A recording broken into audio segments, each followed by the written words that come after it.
Good afternoon for all of those who came after we say good afternoon and evening. But as we were saying earlier, it's always good to have a dear friend here with us, Julio Padovan, talking about such an amazing topic, which is strange words. We're not going to say too much. We're not going to, because we don't want to give the talk away, but you will get a little bit more when he start talking and you understand a little bit why strange words, right? But before we pass the word to Julio, as we like to say, announcing him and making sure that we make this official to the best way possible. He is a friend. He is there whenever we need it, whenever we need to text him for something, a question or a concern, especially about Spiritism. He's there for us and he's very helpful. It makes us think, right? Officially, Julio Padovan is a Brazilian national, has been working as a full-time researcher at the Rockefeller University since 1996, and he's also an adjunct associate professor at the Department of Chemistry and Pharmaceutical Sciences at York College, CUNY, in New York City. He holds several academic degrees, and he is a lecturer for both the physical sciences and the Spiritist doctrine. Introduced to Spiritism at the age of 15, Julio dedicates his time to translating Spiritist books from Portuguese and French into English and disseminating it through lectures. He is particularly interested in studying and explaining the solid logical foundation upon which Spiritist concepts are built, as well as in creating a strong association among those very same concepts. This way, we would like to bring our dear friend Julio to the podium.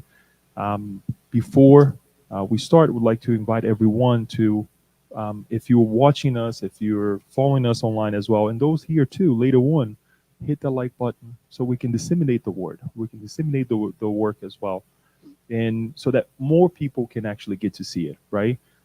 We will, as usual, have a moment at the end for us to ask questions. Julius love that, when we ask questions, when we interact as well, not during, but after, so we can ask questions and get any clarification that we may need. So let us put our brains and our hearts to think and work. So Julio, please, thank you.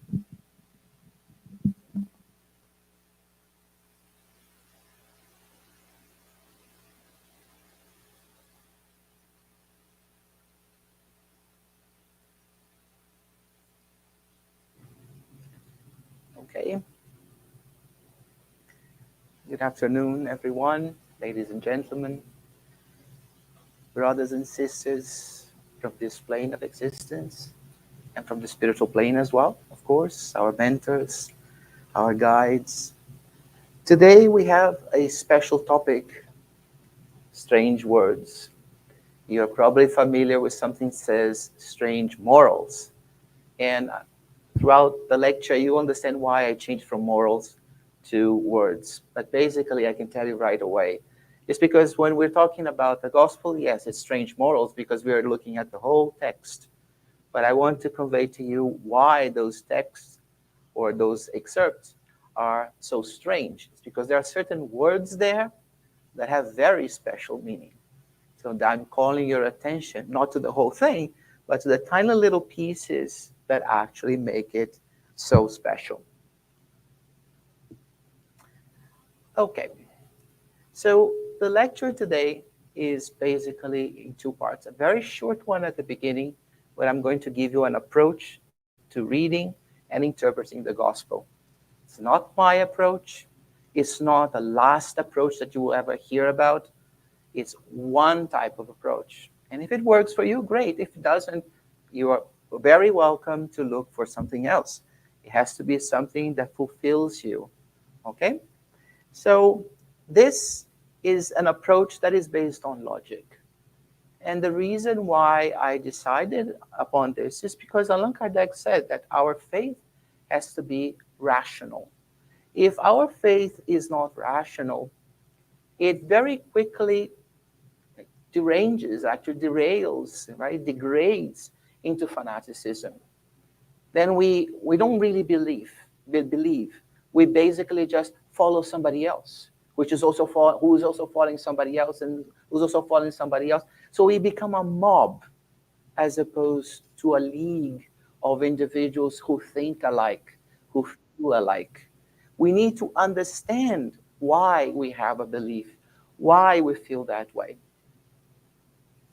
So here it is that this is the part that I want to convey. I want to explain to you what a premise is, and I want you to understand how to go from premise to a conclusion through something called hypothesis. And this is the shortest part of the lecture, very quickly. So first of all, what is a hypothesis? Because hypothesis is right in the middle of it, is basically the largest part in this process. So hypotheses are ideas. When you have an idea to go to the supermarket, when you have an idea to go to work in the morning, and then say, no, I don't have an idea about going to work in the morning. I actually have to. It's still an idea. It's still a hypothesis because you can choose not to. You have some possibility of changing or having options there. So hypotheses are just ideas, and they can also be statements. Okay? Now, hypotheses are neutral, neither good nor bad, neither constructive or destructive or non-constructive, neither negative nor positive. And they are usually followed, actually, they usually come after premises. And you will understand a little bit what I mean by all this, because we are going to have the application of this process by reading a passage, actually passages of the gospel, and trying to interpret it. So I said the hypotheses are based on premises. So what is a premise? A premise is a proposition. I propose to do this, that, or the other. To go to work, I propose that work is important. Or I propose that having a faith, not necessarily spiritist, a faith is important. Having a spiritualization process, again, not necessarily just spiritism, is also important for our development. That's a premise. So a premise is that a declaration, a statement that we make. Now, premises very much like hypotheses are neutral, not good, not bad, right? So the premise is what we start with. We start with the premise, and then from the premise, we actually make statements based on that. And the statements that we make are then a hypothesis. And then we have to evaluate. In the evaluation, we can use data. What is data? How many people work? How many people go to Spiritist Center? How many people have some form of spiritualization or another? Or how many people cook at home? How many people buy food from outside, order in? All these are data, pieces of data, okay? Now, we can do that, but sometimes, especially when we are dealing with very abstract things, we don't have data. Especially, for instance, think about something from the spiritual realm. We have no way of measuring things there. So what we do in this case, we have a logical process, a rationalization, where we start with a lot of premises and we try to build an edifice that will actually stand up, that will not come down in ruins. Okay? So in the evaluation, this is the part that is interesting. We do not prove a hypothesis. We test a hypothesis. We evaluate a hypothesis, but we don't prove. And this is one of the most difficult parts for us to understand. And we saw this during COVID. Because if you're not, for instance, working at the CDC, if you're not an immunologist, whenever we had something about COVID, right, the population wanted proof. There is no proof. Science is not about proof. It's about evidence. In the same way that the justice system is also about evidence, because we don't have the final word on anything. If I give you a piece of metric tape, and I give the same metric tape to each one of you, and I ask you to measure the width of the door. If I have 20 people here, I'm not going to get the same value. I am not going to get the same value. For what reason? Because the person measuring it is not perfect. Our eyesight is not perfect. And I'm not talking about 2020. We just don't have 100% eyesight. And the metric tape itself is not perfect. Also, the door is not perfect. If you measure it very carefully from top to bottom, you see that the width of the door goes about like this. It wobbles a little bit. So what we say, oh, the door is 32 inches wide. What we mean is that it's 32, perhaps plus or minus an eighth of an inch. So there is a variation there. This variation, that's the data that we have. So all the values between 32 inches minus an eighth or 32 inches plus an eighth are acceptable. So we have variation, and therefore we don't have a final value. What we have is a range. So we talk about evidence, not proof. And because we don't have proof for anything, then what we say is that we test a hypothesis, we evaluate a hypothesis, but we do not prove it.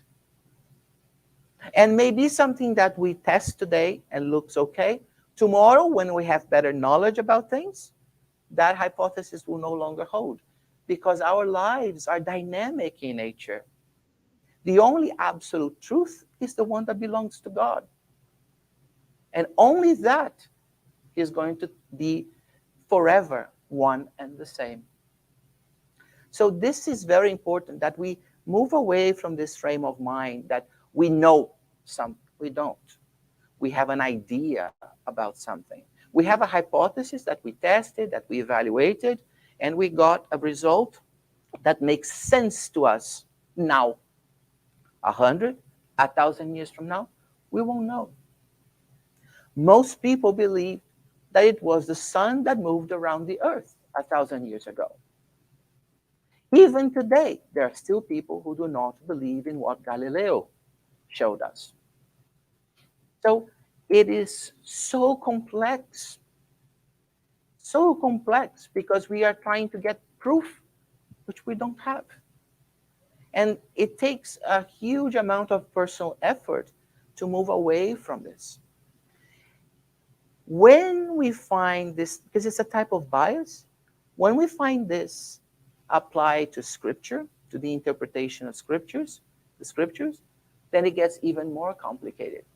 Because people go in, they start reading a passage, but they are already biased, even before they start. This bias is not something that is done out of malice. We all have our own biases because it's based on education principles. It's based on our upbringing, the society, the nearby, the individuals, right? Those around us. All of this plays a huge difference. So this is it. Hypothesis, premises, evaluation. So what is the biggest premise that we have in Spiritism when it comes to the gospel? That whatever there is in the gospel is the truth. Even if it has been slightly distorted or mistranslated or transliterated, this, that, or the other, or in 2,000 years or 3,000 years, if you're thinking about the Old Testament, even if we think of all these things, and we still say, okay, there is a kernel of truth behind it. That's our premise. And we start that, all our thoughts based on it. Why is this so important? So in this picture, all these cubes are premises. And what we want to do is elaborate enough hypotheses, test them, and with that, create a sort of cement so we can build a tower. And a tower that will stand upright, that will not fall to ruins, fall to pieces. So the cornerstone, which in this case is both figuratively and literally, it is the cornerstone over there, right, is actually our most important premise. And everything that glues that one to the adjacent cubes and the ones above, and okay, are our hypotheses and tests that we perform to have this whole thing upright and stay that way. So now that I've said that, let us do our homework. You have the concepts, you have the idea. Let us look at passages from the gospel. And I'm going to start with this one. It's from Matthew 10, verses 34 to 42. Think not that I am come to send peace on earth. I came not to send peace, but a sword. For I am come to set a man at variance against his father, and the daughter against her mother, and the daughter-in-law against her mother-in-law. And a man's foes shall be they of his own household. He that loveth father or mother more than me is not worthy of me, and he that loveth son or daughter more than me is not worthy of me. And he that taketh not his cross and followeth after me is not worthy of me.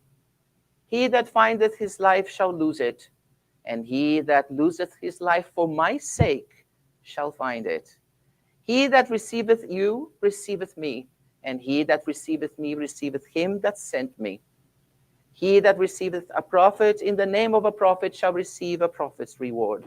And he that receiveth a righteous man in the name of a righteous man shall receive a righteous man's reward. And whosoever shall give to drink unto one of these little ones a cup of cold water, only in the name of a disciple, verily I say unto you, he shall in no wise lose his reward. It's a huge passage. There's a lot of things there. So let us simplify it.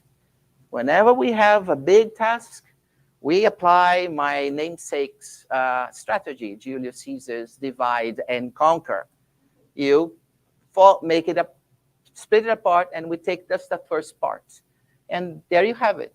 Think not that I am come to send peace on earth. I came not to send peace, but a sword. For I am come to set a man at variance against his father, the daughter against her mother, and the daughter-in-law against the mother-in-law. And a man's foes shall be they of his own household. In one word, really? That is what took to make Jesus Christ man of all centuries, the one that has been, continues to be, and will ever be the one that divided human history. Really, just say something as banal as that, and that's it.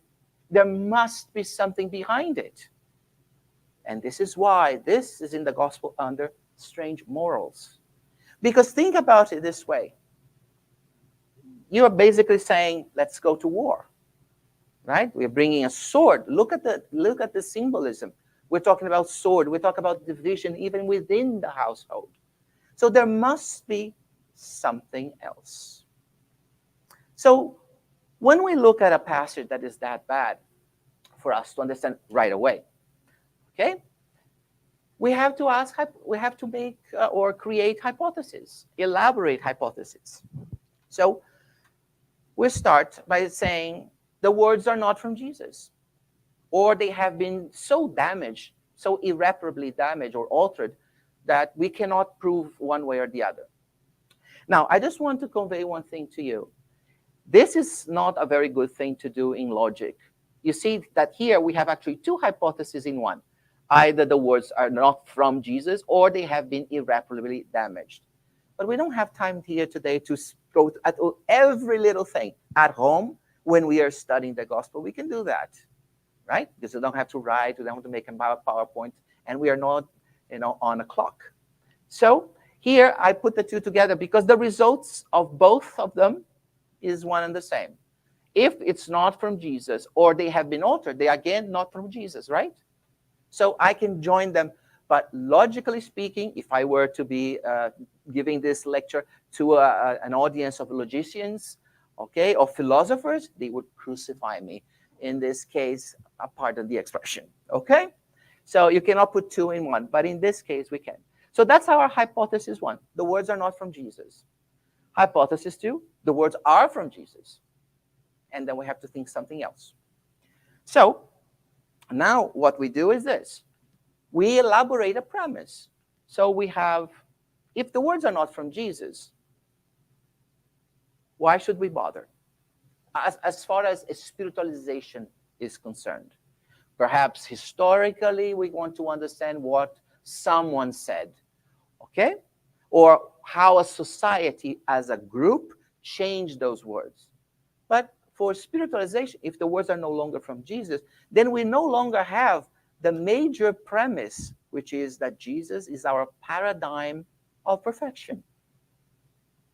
It's the, it is the closest representation of the divine here on earth.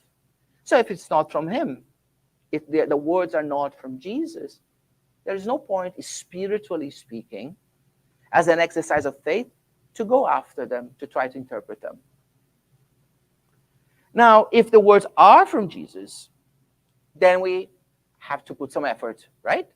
Because remember when we had that lecture about the parable, okay, of the workers of the last hour, and I said we cannot throw away a single sentence, much not even a word, much less a single sentence from Jesus. That everything, if he said it, there was a reason, there was a point. So it's the same thing here. So if we have a passage that we cannot understand, but we try to test our hypothesis and we figure out that they were from Jesus, then we have to go and study it if we are to persevere and improve ourselves spiritually. Now, hypothesis number 2, we can split it again. So let's say that the words are from Jesus, right? So then we can ask 2 questions, and those are difficult to swallow, especially the H2 one, which says we are just too dumb to be able to understand them. We don't want to accept that, right? But that's possible. Jesus himself said to you, when he was referring to the apostles, right? He was talking to his disciples. He said, to you it was given the right to understand these things. So I speak to you directly, but to those around, the populace, the mob, the people in general, it was not given to, in terms of a liberty or a freedom for them to understand, because they were just too ignorant. Ignorance in this case just meaning absence of knowledge, not in the negative sense that we sometimes use the word, okay, for. And hypothesis 2 is, okay, now the words are from Jesus, but we are capable, we have some competence. Perhaps we're just being lazy, perhaps we're being just too biased, too filled with prejudice. So we have to improve ourselves in order to be able to understand them properly. So you see, once again, we have 2 hypotheses here. It doesn't have to be always in 2s, okay? I put in 2s here because it's easier for us, all right? The moment, notice that they are all mutually exclusive. If the words are not from Jesus, it's only this one, and this one is automatically what? Negated, right? And here, either we are competent or we are competent or we are not. So the same thing. But you can have 3 hypotheses when you have, let's say, positive, a negative, and a neutral. You can have 4 or 5. But for our purposes here today, that would be just adding a lot more talk and not so much practice. I want to practice this approach. So we have these 4 now, whether the last 2 here are a sub-hypothesis of H2. This is why I called H21. So what we'll do is, I cannot talk about these 2 before I can actually test 1 and 2, right? I cannot talk about H21 or H22 before I prove that H1 or H2 is the most conducive one. So we'll get rid of them. And I know it's hard to read now, but I did that on purpose because it means that I don't want you to worry about that. And I ask you, how may we test? Again, you test the hypothesis or you evaluate the H1, H2 pair. When you evaluate, in this case 2. If I had 3, you would evaluate 3 at the same time. And you would have to come up with only 1 at the end. If you had 3 and you came up with 2 against 1, then you had to do some other work there because it would mean that you had not done it properly. So how do we test the H1, H2 pair? We go back to the gospel. But remember, the first big passage was from Matthew. This is from Luke. Suppose ye that I am come to give peace on earth? I tell you, nay, but rather division.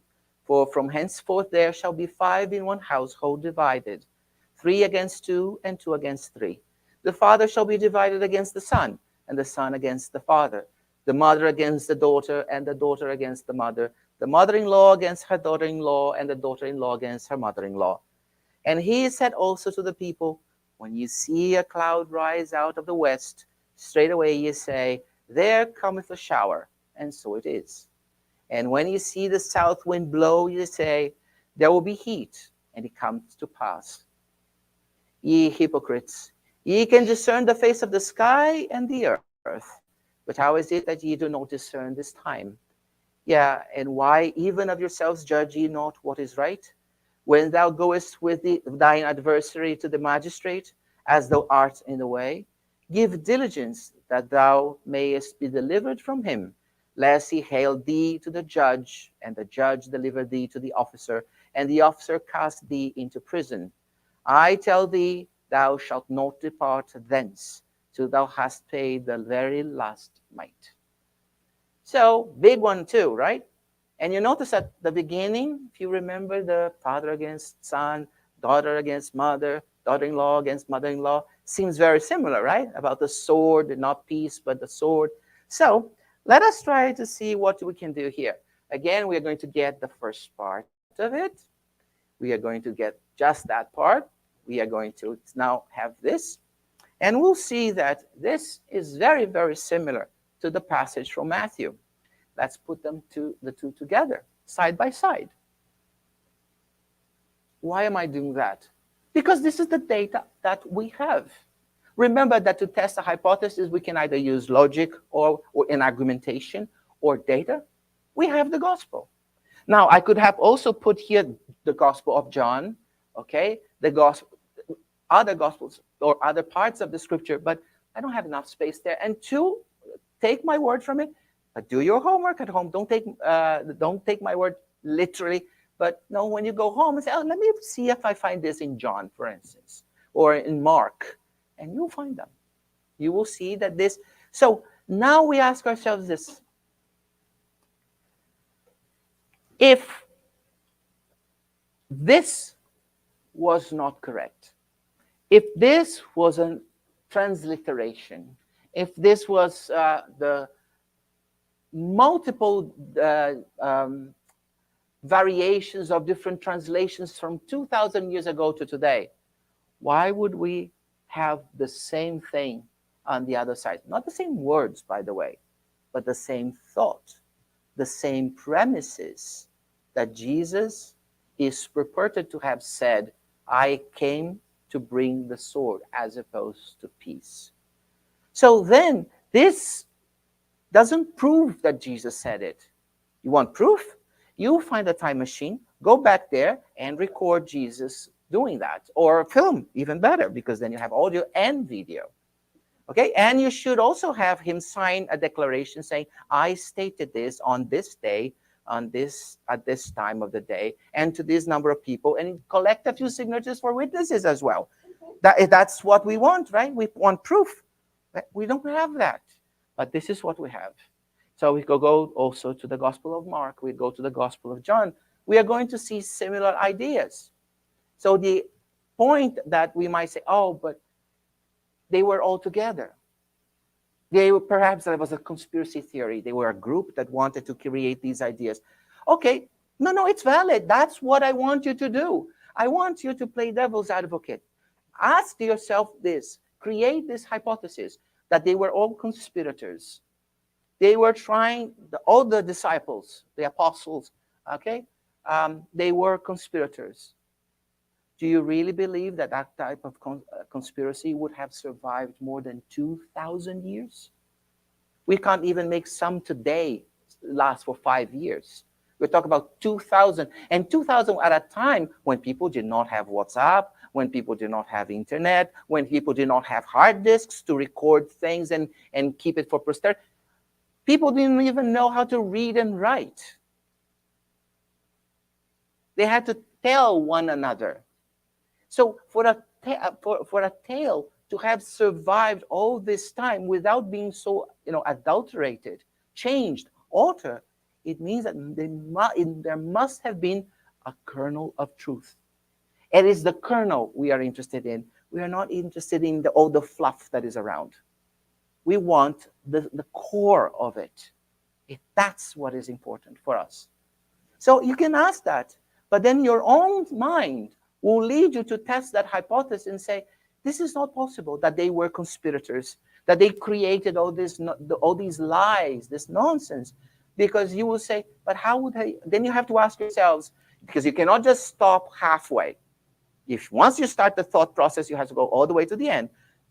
You create the hypothesis. You have to test it. You cannot just have a hypothesis. So you created the hypothesis they were conspirators. Now you test it. Would that, if they were conspirators, how is it possible that their conspiracy, even after the man died, survived all this time? You can be as cynical as you want.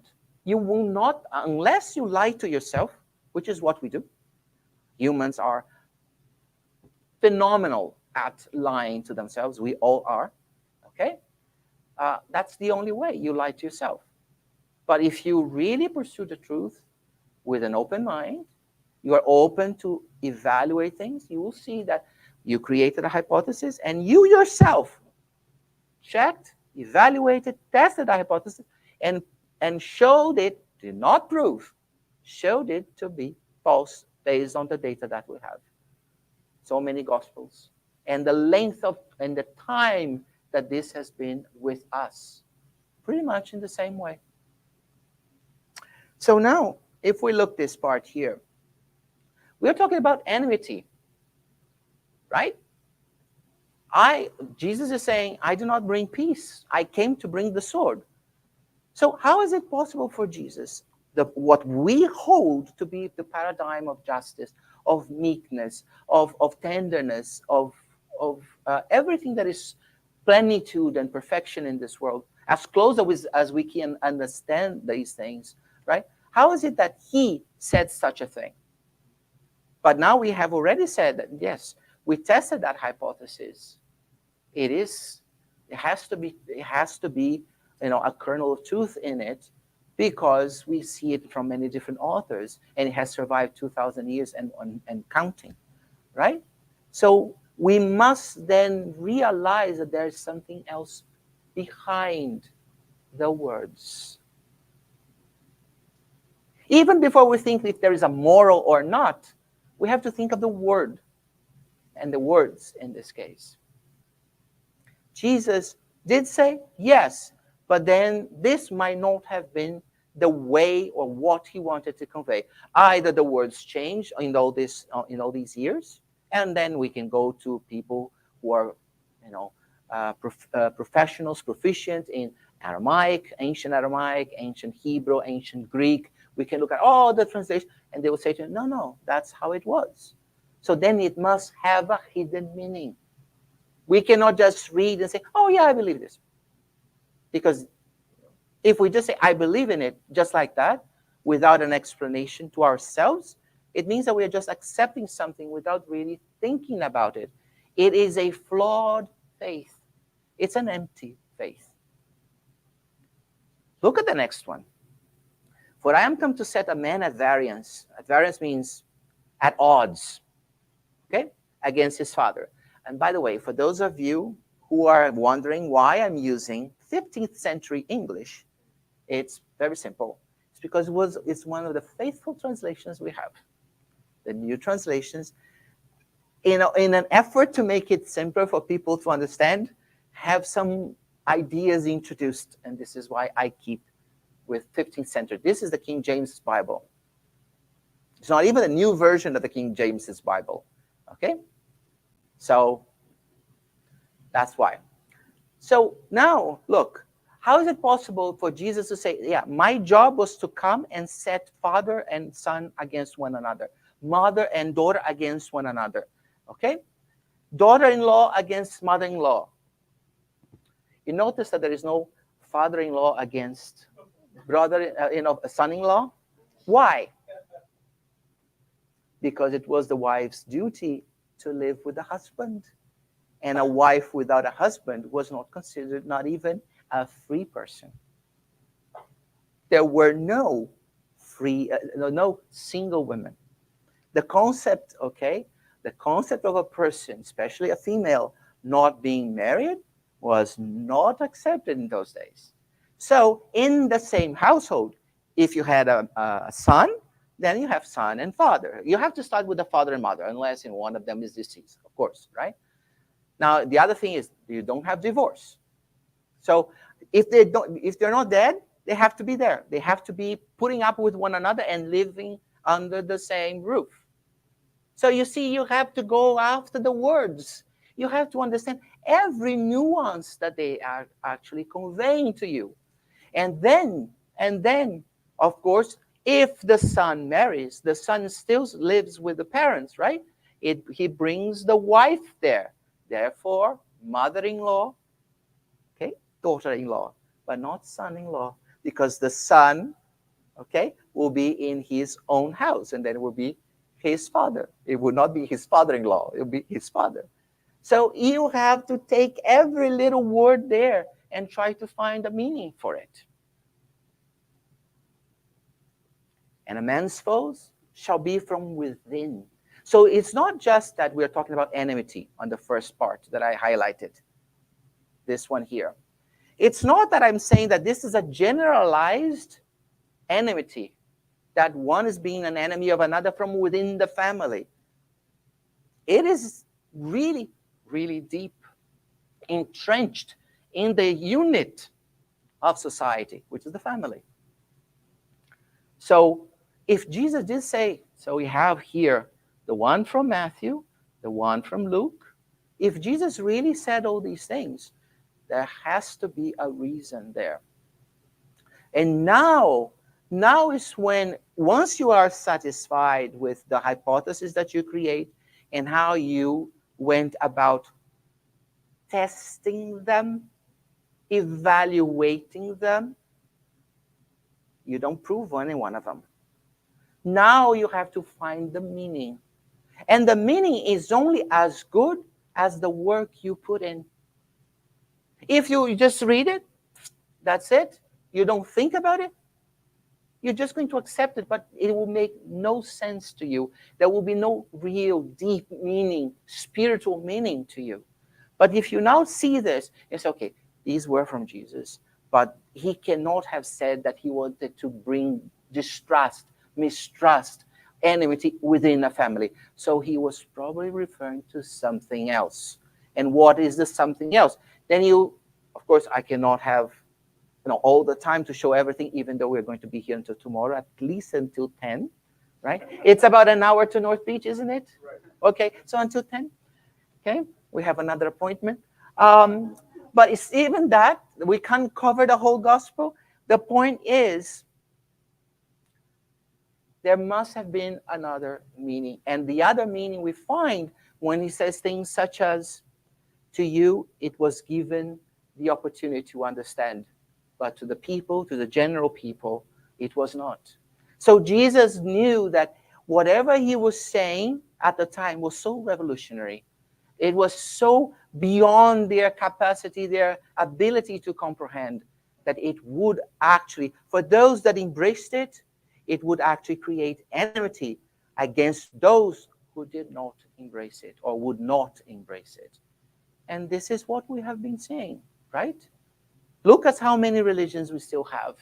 And we're talking about religions, we're not even talking about philosophies. By the time we get to philosophical beliefs, not necessarily religious, such as Spiritism. Spiritism is not a religion, right? It's philosophy, science, and religion. So it's actually a doctrine. We don't call ourselves philosophy, we do not call ourselves religion, we do not call ourselves science. We call ourselves a doctrine, because all three must be together at all times. You pull one, the whole tapestry falls apart. So imagine if we were to go there, only thinking of religion, okay? We have so many dissensions, right? So many things. So it meant that his words would not be well understood or even understood at all. This is why it sounds so strange, crazy even, that he would have said that. He did, but he knew what he was saying. he was actually telling us, what I have is so far out in terms of your understanding, your ability to comprehend, that you will pull it to pieces, each one of you from one side, from your own perspective, your own point of view, and you will war against one another. And this is why Jesus used the family, because the family was the unit. Today, we don't have the family as much as a unit anymore. But in those days, you lived under the same house. You would get married. You would have kids. Everyone, you would sometimes have 3, 4 generations. You just didn't have more generations living under the same roof. Because what happened was that people didn't live that long. Lifespan was about 30 years. 30. 30 years. Okay? Oh, but I read in the Bible that someone lived to be 130. Were you there to count it? Okay? Again, proof or evidence? What is it that you want? You don't have either in this case. Not even evidence. Okay? Just to give you an idea. I think it was Ramses II. It was a pharaoh, an Egyptian pharaoh. And he was the odd man out. He was the oddball. He actually lived to be 92.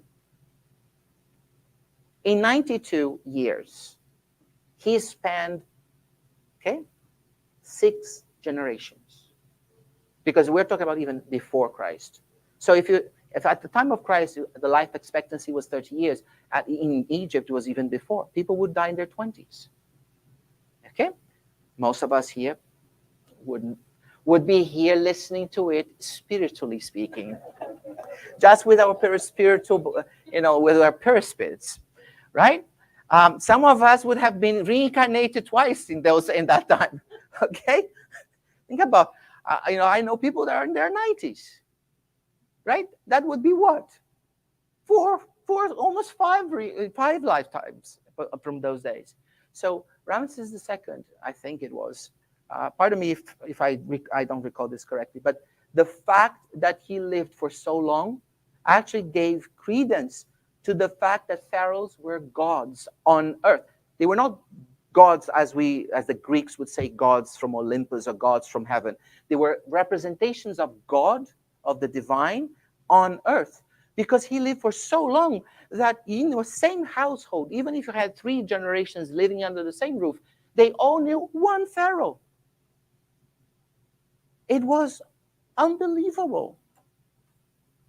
And also, he was a master of propaganda. I mean, in the negative sense, propaganda. He lost a war to the Hyksos and the Hittites, and his army was massacred. Okay, but he made a pact with the enemy, not only to let him go, pending, of course, the payment of a fortune and slaves and this and that. What was considered assets in those days. I'm sorry about that, but also he had let's put it this way, a document stating that it was a stalemate, that they reached a point where they decided the war was not profitable for either side. So it's not that he lost it, and miserably. He actually decided that it would be better not to continue the war. The man was a genius at the time, propaganda terms. So here we know that this family unit that we have today is somewhat in shambles, if we look carefully throughout society, was very, very important, because everyone was in the same place, ate the same thing, worked in the same. People worked in their backyards to eat. There was no drive-through. There was no McDonald's. There was no 7-Eleven. You want to have a salad? Go back there and put some seeds in the soil. Wait about 3-6 months, depending what it is that you're growing, and that's it.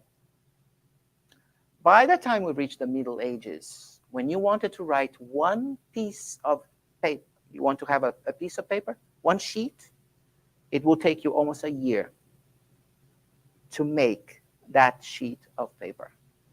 Of course, it was not sheet of paper, okay? It was sheepskin. But that's what they had.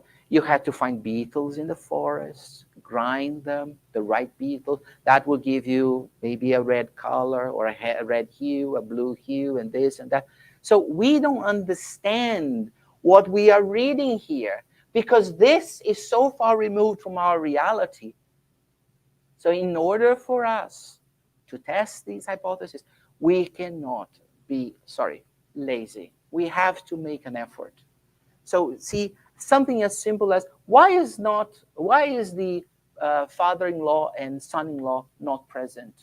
I mean, Jesus didn't suffer from Alzheimer's.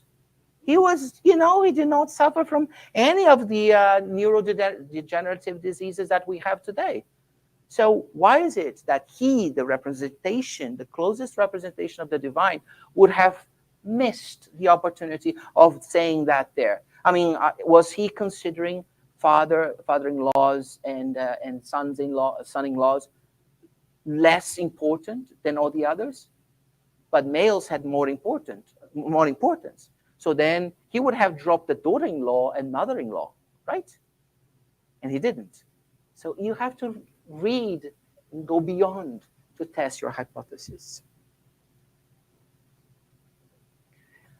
So now that we have seen quite extensively, I hope, and I hope you are satisfied, we can tell that now the words are from Jesus. So hypothesis one is automatically what? Disproven? No, discarded. Because since we don't prove anyone, we do not really disprove a hypothesis. We just discard it. It's a big difference. Okay? We can keep that for discussion if you prefer. But for us here, like as I said, and this is for everything in life, okay? Test the hypothesis, evaluate a hypothesis, and if it's not good enough, the data that you have is not conducive to it, discard it. You don't disprove it. So now we have the between H1 and H2, only H2 is still alive. Maybe 1,000 years from now, we'll discover the H2 doesn't work either. We'll need an H3. I don't know. What we have today is enough just for me to move from H1 to H2. Good? But now that I have H2, I can ask myself, H21, H22. Are we competent or are we not to look at the passages? Well, you cannot use pride because pride would say, okay, cannot be H21, right? You're biased. We don't want to accept to ourselves that we are incompetent. By incompetent here, I don't mean negligent or irresponsible. I'm just meaning we are not able to interpret. That's all. As simple as that. But even that is too much for our pride. But it's not about that. It's not about pride, really. Remember that I said at the very beginning, when you're testing hypotheses, when you're evaluating hypotheses, you have to keep an open mind. So what you do in this case is exactly what we have been doing. Haven't we been analyzing all these previous passages, at least the first piece of each passage from Mark and from Matthew?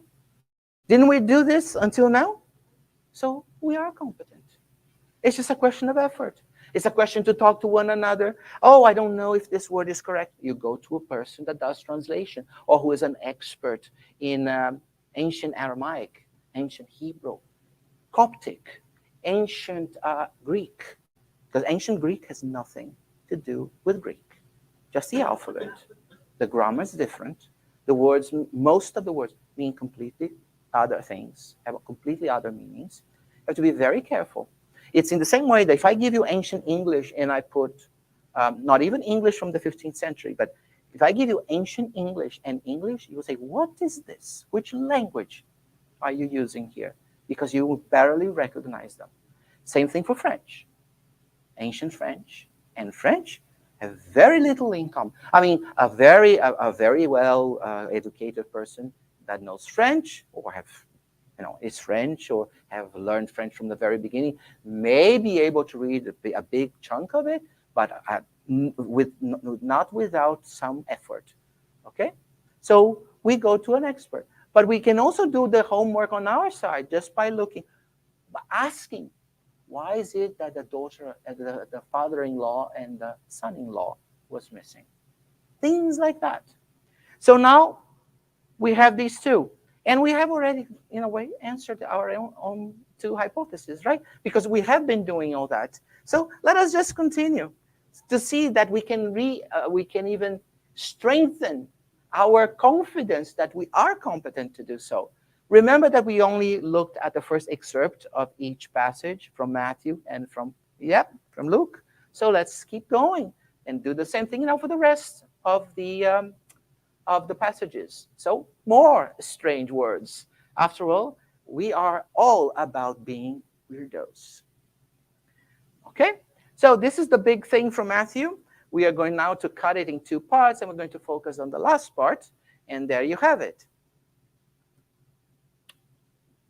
He that loveth father or mother more than me is not worthy of me. And he that loveth son or daughter more than me is not worthy of me. And he that taketh not his cross and followeth after me is not worthy of me.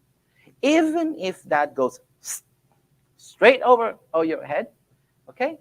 You know about the parable, not a parable, a passage. It's not a parable, a passage where a young guy who was rich came to Jesus and said, I would like to be with you, Master. I would like to follow in your steps. I would like to go from now on with you everywhere, and I will give you my fortune.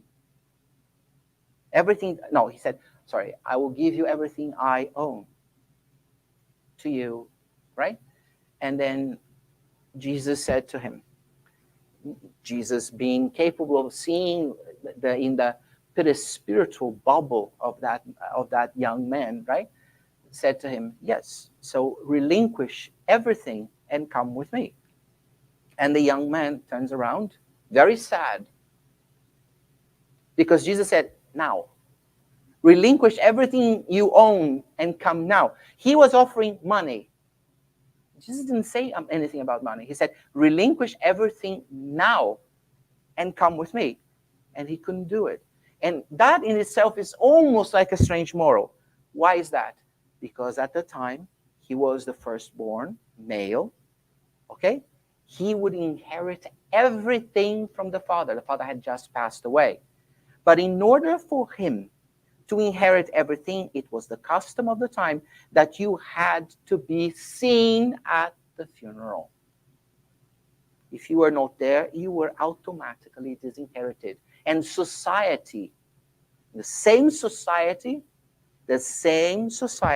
that would stone a woman to death if she was an adulteress, but would not do that to a man, would also make sure that he would not receive a penny if he were not at the father's funeral.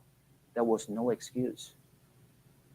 So, you might say, but what is this? He had said to Jesus that he was going to give his belongings, but there was something that he wanted to keep. There was another thing that you would inherit, being the firstborn and male. The status, which was very important those days. You could be penniless. It's still the same. For instance, you just look at Great Britain. You have earls and dukes. You have, all types of royalties that have nothing, but they have the title. And you try to touch them. It's really, really difficult, right? They have a problem still. I'm not saying that all of them are like that. It's not that. But they still have those who abuse their titles, even though they may not have a penny to their names, to their titles. The boy wanted the title, not so much the money. And when Jesus said, relinquish everything and follow me now, that meant you do not, because he said, I have to bury my father. And he said, let the dead bury the dead. So if we understand that one, how is it possible that we don't understand this one? Isn't it the same thing? In other words, Jesus was saying, if you value God less than you value your father or your mother or your house or your job or this or that, that are all material in principle, because even mother and father, even those things are material, are from this world. Our ties are spiritual. So even in that situation, okay, if you cannot discharge yourself from it, if you cannot abandon these things to follow God, then you don't really put God as a priority. That's what Jesus is saying here. He is not saying abandon your mother, abandon your father, because in another passage he says, protect, respect mother and father. But you always respect the Father first. Respect God above all things. So this is what he's saying here. So aren't we competent? Even if we're not getting everything, I don't know if I'm getting everything. I'm not saying that this is the last word on it. Tomorrow someone can come in and say, oh, we missed this, we missed that. There's another word there that we can tweak even more. Yep. He that findeth his life shall lose it, and he that loses his life for me shall find it. Be careful how it is written. He that findeth his life shall lose it. He who is too worried about his own life is actually losing it, because he is valuing material things, physical things. This is what it's the meaning that we have there. But look at the other part. And he that loseth his life for my sake. So it's not about losing one's life, because if I commit suicide, we know in Spiritism that suicides are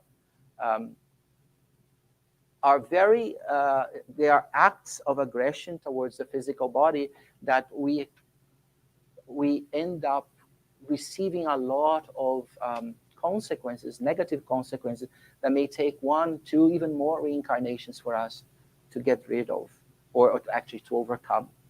So it is about losing one's life in the name of Christ, in the name of a higher spirituality, of a spiritualization. In other words, you don't steal and you die of hunger. In those days, think about it, right?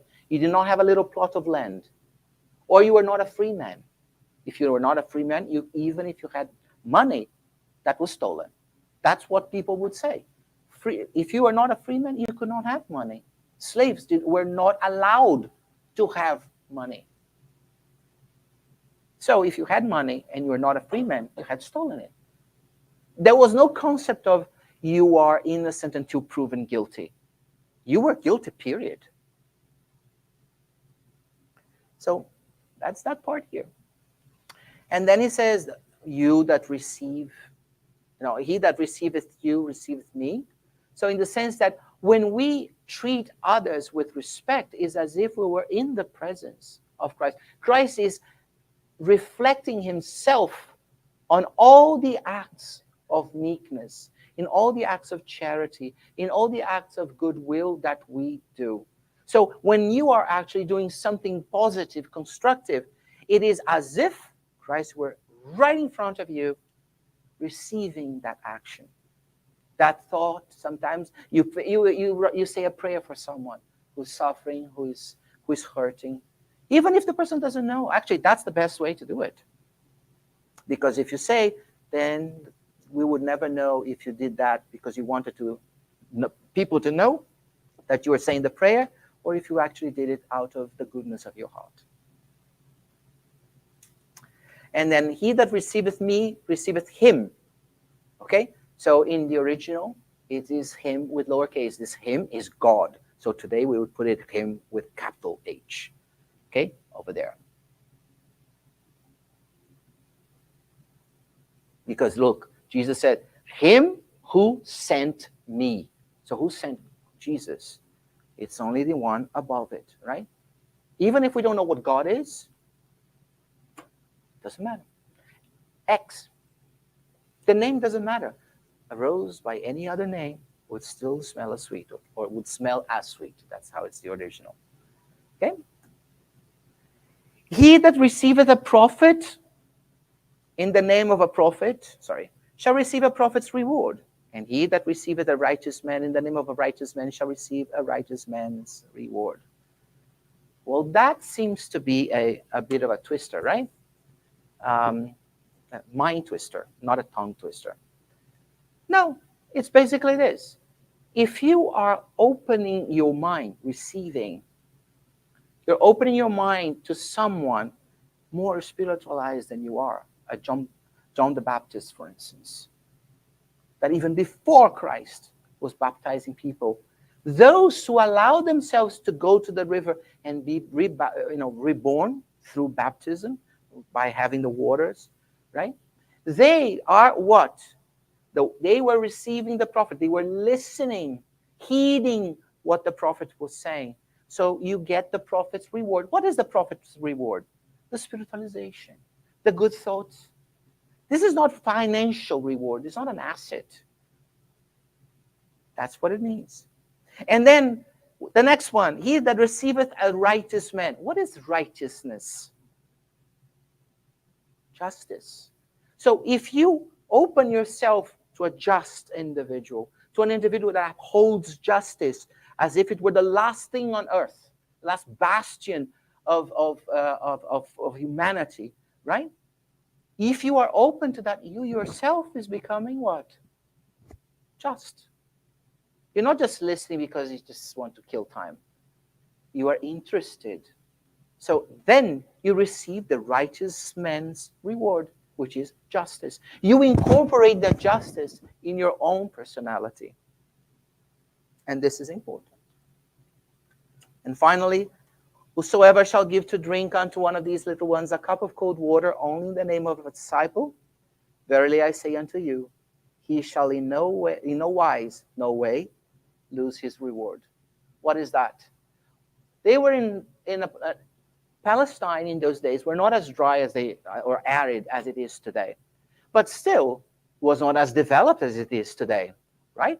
You could not just stop at any gas station buy a bottled water. So even the small places where you could have some water, small lakes and oases, they sometimes were poisoned.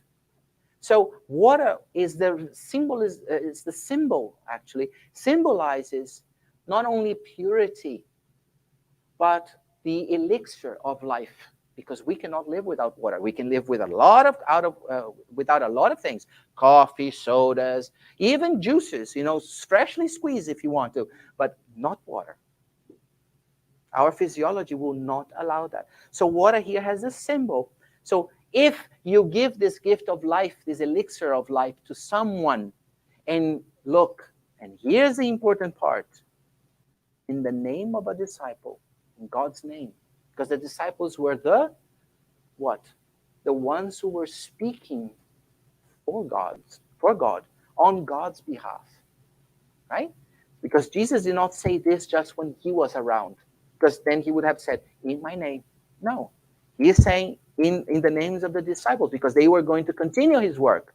Then he's saying, in truth, I say to you, you will not lose your reward in any way. In other words, that will be written on your soul, seared in your soul by God himself. That's the reward. And we still have Luke. Don't forget that. Big one, we do the same thing. We get the second part. And I'm going to do this because at the second part, the two separate from one another. Okay? But we're almost there. And he said also to the people, when you see a cloud rise out of the west, straight away ye say, there cometh a shower, and so it is. And when you see the south wind blow, ye say, there will be heat, and it cometh to pass. And ye hypocrites, ye can discern the face of the sky and of the earth, but how is it that ye do not discern this time? In other words, people knew how to read the weather. I mean, not with instrumentation that we have today, all that fancy work, right? But they still knew how to read it. And if you look geographically in Palestine, you will see that all these things are still there. Okay, if you have a south wind, it means something. If you have something coming from the west, from the east, and even the Greeks even had names for the different types of wind. If the wind came from the north, if the wind came from the west, from the east, from the south, everything had a different name because it was associated, either it was the damp, either it was cold, either it was a warm breeze. It was so important and so reproducible year after year. It would always do the same thing that actually had special names. So he is saying, you can discern the material world, the physical world, I should say, right? You understand even these things without the instrumentation. You are capable of doing that and yet you cannot understand yourselves. In other words, you see, right? You see a little speck. You know that one, right? You see a little speck in your brother's or sister's eyes, but you don't see the sty across your own. So what Jesus is saying here is apply the hypothesis. Don't be lazy to think about things. Because you are doing this to the weather. Why are you doing this to the weather and not to yourselves? Because the weather was important. If you had the wind changing directions or coming too early or too late, your crops would not grow. And you would starve to death because, like I said, no McDonald's, no 7-Elevens, no drive-thrus for you to on supermarkets to stop by and just get what you need. You had nothing. And because it's not that you have a lot of mobility in those days, your neighbor would be in the same dire situation. So it's not that you could pop over, as the British say, oh, can I borrow a cup of sugar? Well, they didn't even have sugar in those days, but you couldn't even buy a head of lettuce or some figs or dates. No, because in the same way that your fig tree, your date tree was gone, theirs too were gone. Yeah, and why even of yourselves judge ye not what is right? In other words, why is it that you have this ability to look at the weather and you do not apply that judgment, good judgment in the sense of evaluation, analysis, discernment? Why don't you apply that to justice, to what is right? Whenever it comes to justice, you do what you please, when you please, the way you want it. In other words, he just called us children, because that's exactly what children do. Out of malice. Out of malice. But when you're an adult, that is no longer cute anymore. And we have been doing this now for 2,000 years after the message, and we still have not learned it. When thou goest with thine adversary to the magistrate, as thou art in the way, give diligence that thou mayest be delivered from him, lest he hale thee to the judge, and the judge deliver thee to the officer, and the officer cast thee into prison. I tell thee, thou shalt not depart thence till thou hast paid the very last mite. We love to sue one another. We love to sue things as well, especially these days, because a thing usually don't have a face, so we don't feel as guilty. But it's still the same type of spiritual crime. It's actually a crime of moral cowardice, because we hide behind justifications. There are no justifications whatsoever. It's our pride justifying to our conscience what we have done and saying, I'll continue to do it because I want it. That is the id, according to Freud. That's the lower part of our archetypes, according to Jung, which Joanna Jancis has a preference for. So here what we are saying is this. Jesus is saying, be careful. And he has another passage where it says, before you lay your offer down at the altar, go and reconcile with your enemies. This is what it's saying here. Different words. Different words. Back to the thing, words versus moral. Different words, but the same idea. He's saying to us, reconcile first. Or make sure, see, as thou art in the way, it's your habit to want to get the shirt off someone's back. So he says, give diligence that thou mayest be delivered from him. Pay heed, pay attention, exercise caution that you do not make him a mortal enemy, one that is going to pursue even after you go back to the spiritual realm. Him there is not the magistrate. He's the one you're suing. Everything is a he, of course. It's the language of the time. That's the thing. You have to calibrate your heads, okay? It's not right or wrong. It's what it was then. We have to respect that. We have to understand and not make the same mistakes. That's a different story. But when we read, we cannot alter this inside he, she, and so on. We have to have the text as it was and just retune, recalibrate our brain and say, society was male-oriented. So you have your enemy Instead of suing him, pardon him. Because by suing him, you may actually be doing something to yourself for a long time, because then it's going to be his time to sue you for any harm and hurt that you're going to be causing him. Okay? And then Jesus finishes this, or actually Luke finishes with a very prophetic and almost omen type. Before you leave this earth, you will not do so. You will not reach spirituality, not in one reincarnation, higher spirituality. You will not do so until you have paid everything that you have done, or for everything that you have done. Everything. This is what? Last part of the gospel, last part of the Spirit's book. The law of cause and consequence. God doesn't care if we're going to pay it or not. Cause and consequence brings the consequences to us of our own actions, of our own words, of our own thoughts. And we will not be able to run away from them. We can hide. We can drink ourselves to, until we are so drunk that we cannot think straight. But then when we go back to the spiritual realm, booze will not have that effect. Drugs will not have that effect. And our conscience will prick us from the moment we are awake to the moment that we are supposed to go to bed, but we won't go to bed because in the spiritual realm, our bodies don't need rest. It is what we colloquially speak of 24/7, 365, plus one if it's a leap year, which doesn't exist in spirituality. Okay? So you basically have no place to hide. Here we can use entorpecents, drugs. We can use medications as drugs, as drug in a drug addiction type. We can use alcoholic beverages. There are so many things we can do, even certain physical movements that will make us so dizzy that we will detach ourselves from our immediate reality, but not over there. So consequence will be with us. It doesn't follow us, because if it followed us, it would be an external event, an external source.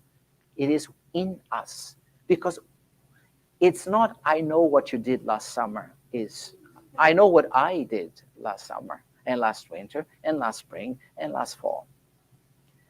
It's in us. So Jesus is saying here, you will not go up in the hierarchy, in the spiritual hierarchy, until you have sanitized, basically, your life.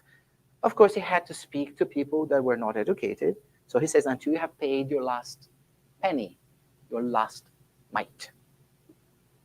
Okay? And that's what I had for you guys. So what I want to say to you is, whenever you read the gospel, don't be afraid. You're not being a hypocrite. You're not being cynical. You're not being even heretical. If you actually think, oh, were the disciples, for instance, conspirators? Was Jesus just some other person who had an agenda, a hidden agenda? No, do that. But don't just say it. Say it to yourselves, think about it, and go after testing that hypothesis. And you will find surprising effects. And I think you will grow a lot if you do so. Thank you, everyone, for being here, for the follow-up questions, and for the invitation.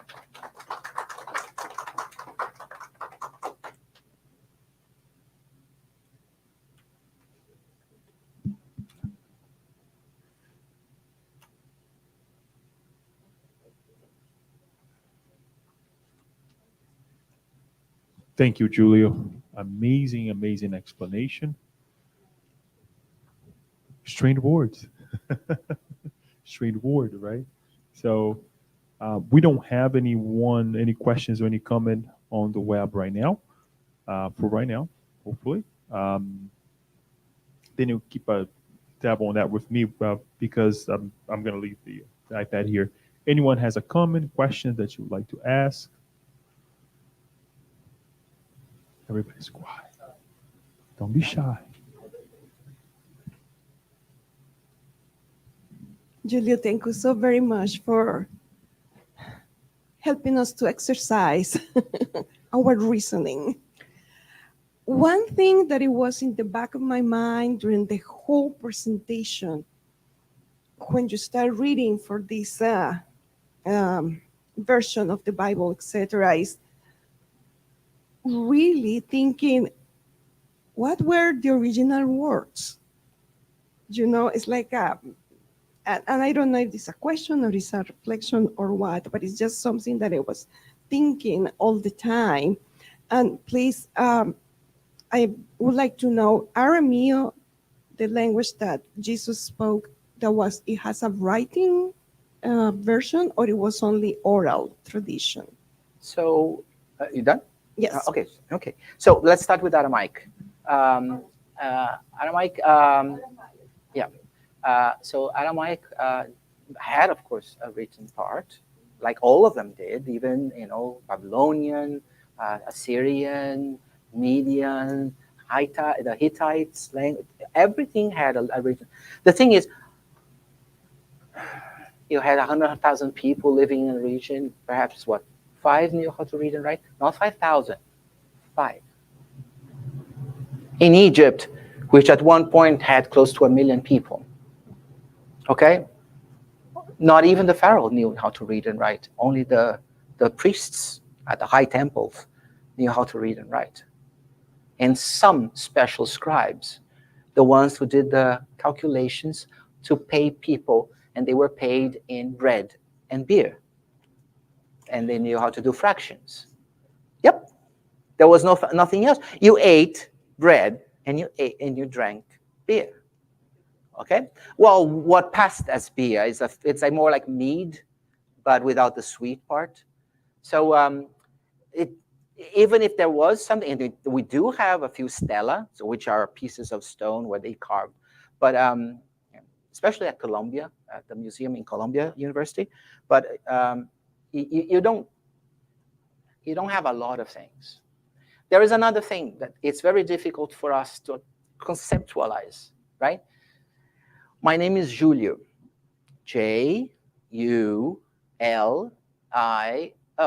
And in those days, it would be J, because they did not represent the vowels. They just spoke them. So whatever is left, we don't know exactly how it was pronounced, because there are no vowels, or actually I should say there are no vocalic sounds. Okay? Also, they did not have punctuation. So you would have a line that would start, there would be no end. The only time you would have some form of punctuation, that they sometimes, after expressing a very long thought, they would go to the next line, either because they ran out of space in one tablet, in one stela. It's the name of it's like star, but it does not. It has a different root. Stela. It's the name of a piece of actually not rock. It's actually dried mud. Okay, where they would carve the words or the symbols. So they would have, let's say a next line, a new line type of thing. Now you get to Egyptians, for instance, and there are other civilizations like the Babylonians that were also iconographic. And what happens is that you have a square here, right? Think about this way. Imagine that you have this area here of the screen, okay? The Egyptians wanted to write something. They would remember, Egyptians wrote, like most people in those days, from right to left, okay? So they would start in the upper corner. They would put a symbol there. If they need to put another symbol, and that symbol was too big for the space remaining, they would be below. But then when they had to put the third symbol, they would go back to the first one. Yes, it was this complex. So this is why no one really reads Egyptian in the sense that they can read and understand everything. What we do is we have people that read hieroglyphs, but interpret them. We read English or French or Portuguese or Spanish or Russian or Japanese, Swahili. It doesn't. We read them because once you see those symbols, you know what is an A, what is a B, what is a D, or Z, and so on. In those days, they were icons, right? Or even when they start having words, the way that they organized them was very, very crude, which is why, for instance, the language was also not very rich. We have a passage that, it is, what is it? It is easier for a poor person to get into heaven than for a rich man to go through the eye of a needle, because what they used as rope was made from camel hair. So the same word for camel hair was also used for the eye of the needle. So you have it also in the gospel. So you have words, identical words, or identical, if it's not a word, icons that mean other things. So it's very hard to reconstruct that past. The Mayans, the Incas, the Aztecs, all of these in Central America, all the way down to Peru, okay, in Peru and Chile in South America, same thing.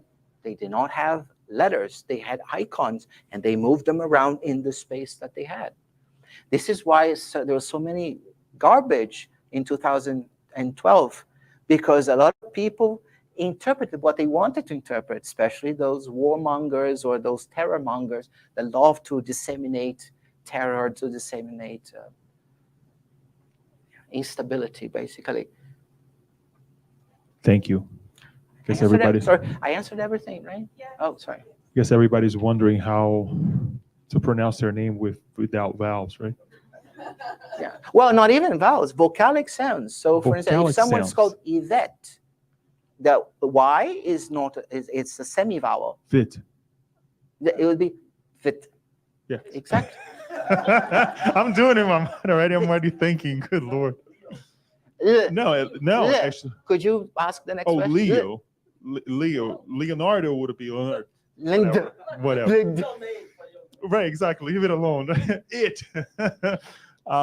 Anyone else would like to ask a question, comment? I have a comment. I have a question. First of all, thank you for explaining to us where the mother-in-law and daughter-in-law feud started. So now at least gives us a base ground, right? It's an old war. Exactly. But the joke actually has is also serves as a base to what I'm going to ask.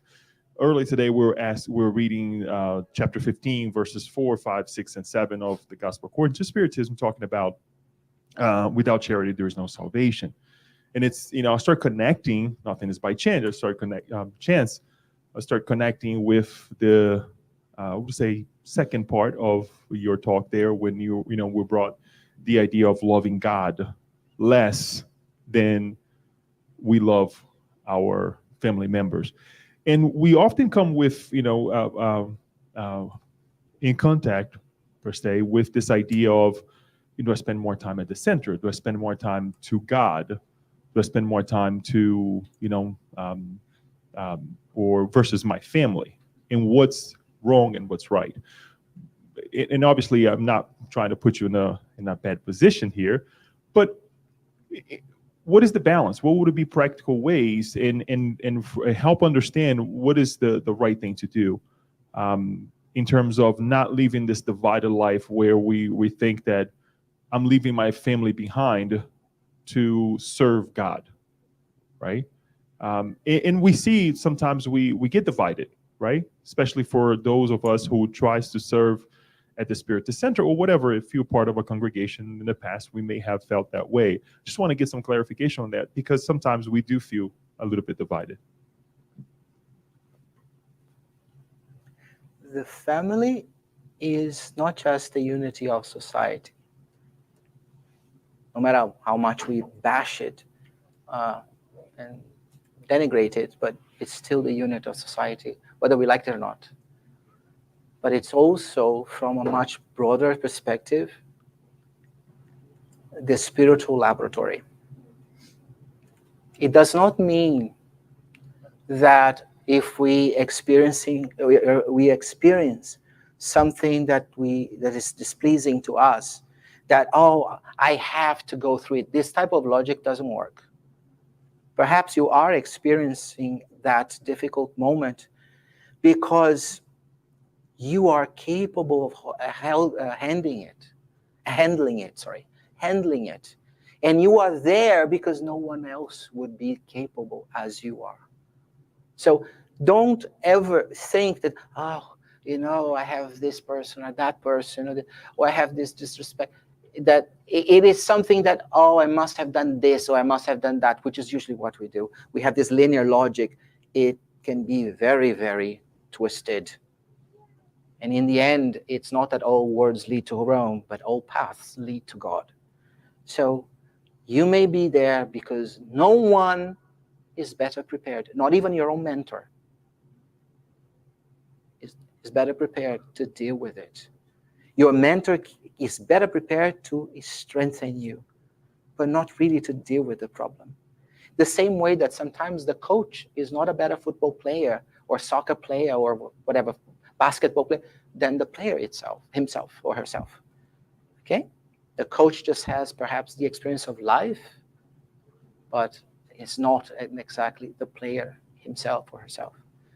So being the laboratory of the spirituality where we learn, and the same thing for school, for work, different levels, of course, it is only in us that we will find the answer. How much time should I dedicate to one or the other? Because it's possible for us to dedicate ourselves to a cause. I'm not going to even say Spiritist Center, because that's only one. Any cause. Work, or sometimes friends, more than the family. But we do so as a means of escape. Not because we are the only ones who can actually ask that, or actually test that hypothesis ourselves. Am I doing this? Am I not spending so much time with my family because I want to go to work, because I want to go to school, because this or that, whatever it is, because the work there I see is helping more people, or because I just don't want to spend time with them? And the difficult moments we have, remember, never ever think that it's happening to you because you deserve it. It's not that. It is perhaps, these are hypotheses. I'm not kidding. Okay, scientists would say this 1,000 times because they are hypotheses. These are perhaps because situations where you are the best one, even with all that we say. Oh, I'm still very young, spiritually speaking. I am still not very good in this. But sometimes to teach 5-year-olds, you need someone who speaks their language. You cannot talk about calculus with a 5-year-old. You have to talk baby talk, toddler talk to them. So you need someone who are at our level of evolution. And that will make us grow. If the other person doesn't listen, if the other person doesn't want to reconcile or to make amends, or even to listen only, it's that person's fault. You have done, or we have done our part, in the sense that we have approached it. We have had all the love, all the care, and tenderness we could muster. And remember, that's what I always tell my students. 3 things. If you come to class, don't leave your brain in neutral. Put at least in first gear. No one teaches what they do not know, but no one teaches what the other one does not want to learn. So if you do your best, the other person doesn't listen.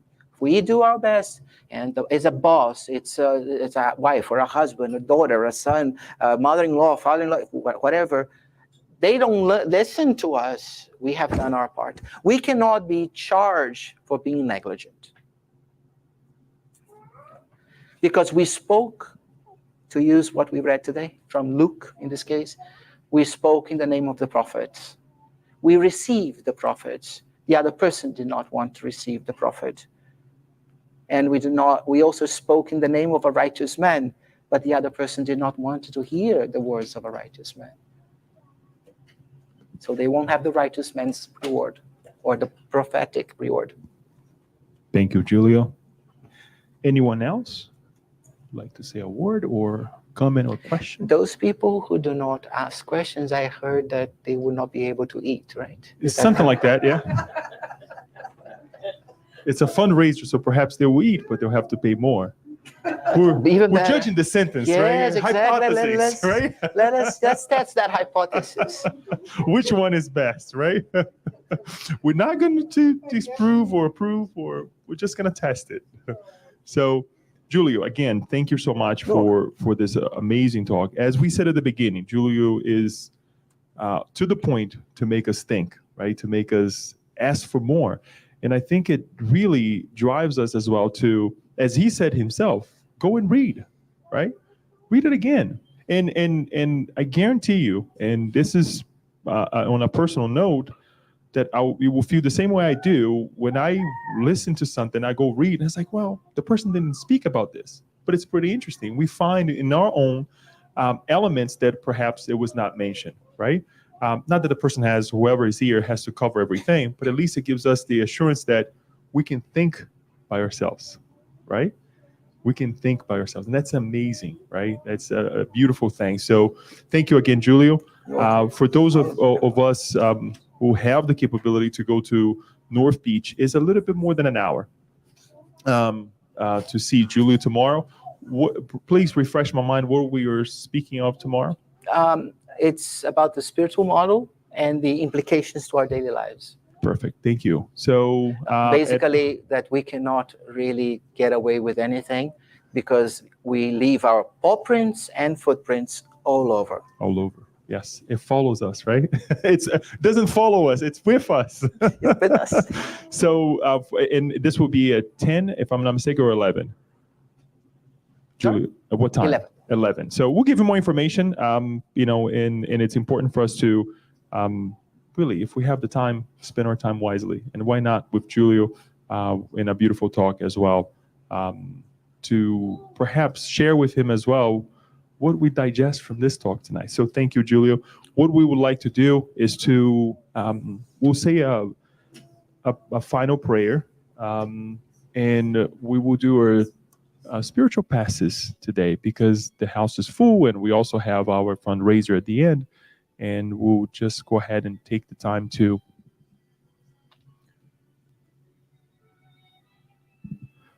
pray together.